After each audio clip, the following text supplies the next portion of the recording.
প্রমোদ বসুর লেখা কবিতা মারামারি।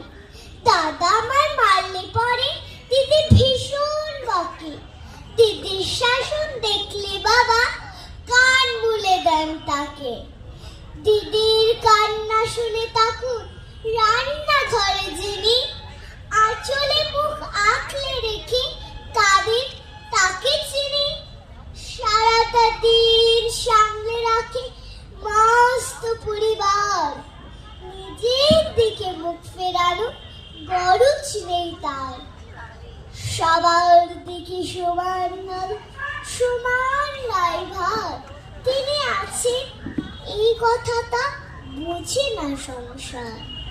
কোনো কিছুর জন্য যে তার নেই সামান্য দাবি, যদিও তার আঁচল বন্দি গৃহস্থালির চাবি। সবার জন্য আছেন তিনি সারা জীবন কাল।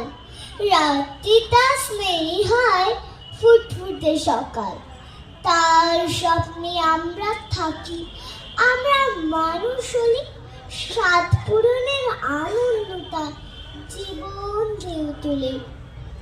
সেই স্বপ্ন সত্যি হবে আমরা কি তা পারি? দাদা যদি মারি আমায়, আমিও যদি মারি।